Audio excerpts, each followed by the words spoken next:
जय हिंद छात्रों, मैं विघ्नेश जायसवाल आपका नैतिक शिक्षा का अध्यापक आज आपको नैतिक शिक्षा के पाठ 2 परोपकार के बारे में बताऊंगा। परोपकार को समझाऊंगा। आप अच्छे से सुने, समझें और इसके द्वारा मिली गई शिक्षा को अपने जीवन में उतारने की कोशिश करें। परोपकार का मतलब क्या होता है बच्चों, आपको पता है? परोपकार का मतलब होता है दूसरों पर उपकार करना, दूसरों के लिए भले काम करना। और तुलसीदास जी ने इसके लिए एक बड़ा ही सुंदर सा दोहा लिखा है, परहित सरीस धर्म नाही भाई, पर पीड़ा सम नहीं अधमाई। यानी परहित यानी दूसरों का हित करने से बड़ा धर्म कोई नहीं है और दूसरों को कष्ट पहुंचाने से बड़ा कोई पाप नहीं है। इसलिए हमें परोपकार करना चाहिए, दूसरों पर उपकार करना चाहिए, क्योंकि अगर हम सुख प्राप्त करना चाहते हैं तो हमें दूसरों पर उपकार करके ही हम सुख प्राप्त कर सकते हैं। तो बच्चों, आप ये समझ सकते हैं कि परोपकार जीवन में सुख यानी खुशियाँ पाने के लिए बहुत ज़रूरी होता है और साथ ही साथ हम परोपकार से अच्छे भी बन सकते हैं और सभी के मन में अपने लिए आदर और सम्मान भी पैदा कर सकते हैं। लेकिन ये भी हमें ध्यान रखना है कि हमें किसी की मदद या किसी पर उपकार स्वार्थ में नहीं करना है। तो अगर हम स्वार्थ में करते हैं परोपकार तो वो स्वार्थी होते हैं, लेकिन जो बिना किसी स्वार्थ के परोपकार करते हैं, दूसरों का हित करते हैं, वही वास्तविक परोपकारी होते हैं। यहाँ आपको एक कहानी सुनाने जा रहा हूँ मैं, जो कि देवताओं के राजा इंद्र और एक असुर वृत्तासुर के बीच की है।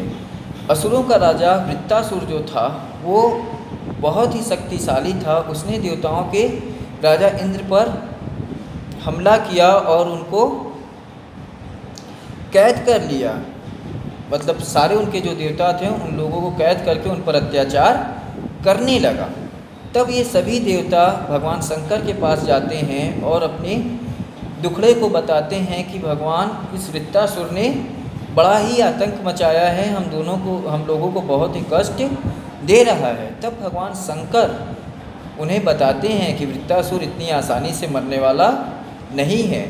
वो उसी समय मरेगा जब महर्षि दधिची के हड्डियों से बना वज्र हथियार के रूप में प्रयोग किया जाएगा।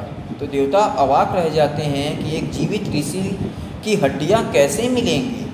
मगर तब उन्हें शंकर जी कहते हैं कि आप जाइए, जल्दी जाइए, दधिची ऋषि के पास जाइए, वो बड़े ही परोपकारी हैं, वो आपकी मदद जरूर करेंगे।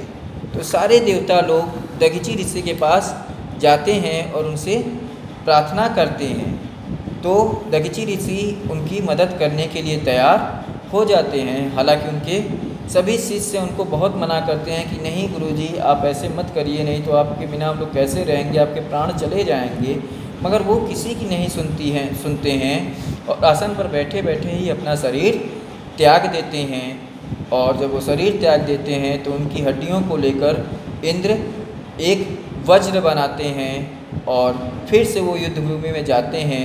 इस बार वृत्तासुर का सब उनसे सामना होता है तो वृत्तासुर का वो अंत कर देते हैं, क्योंकि महर्षि दधिची से बनी हड्डियों का वज्र उनके पास था। तो बच्चों, आप देखें, आप समझें, आप जानें कि किस तरह से परोपकार के लिए यानी दूसरों का उपकार करने के लिए महर्षि दधिची ने अपने प्राणों तक की आहुति दे दी। तो जब युद्ध जीतने पर देवता लोग इंद्र की जय जयकार कर रहे थे तो इंद्र कहते हैं कि नहीं, जय जयकार मेरी मत करो, जय जयकार उस महान ऋषि की करो जिसकी वजह से हम लोग युद्ध जीत पाएँ। तो महर्षि दधिची की जय जयकार करो। तो बच्चों, जो परोपकार करता है उसकी हमेशा जय जयकार होती है। और इस कहानी से हमें सीख यही मिलती है कि सच्चा मनुष्य सदैव समाज का हित करना चाहता है।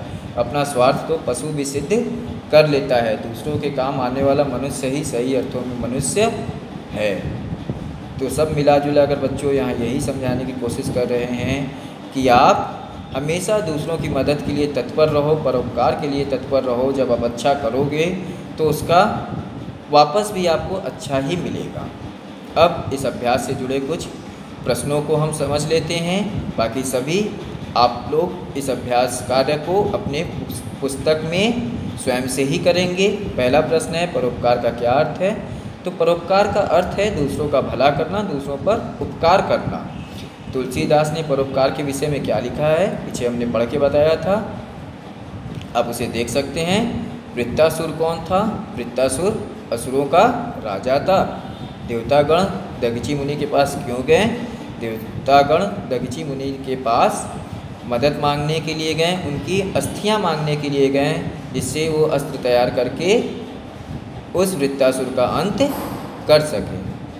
ठीक है छात्रों, आप सभी इस कहानी को बार बार सुने, समझें और इसके संदेश को अपने जीवन में उतारने की कोशिश करें, यानी परोपकार करते रहें। Okay student, thank you.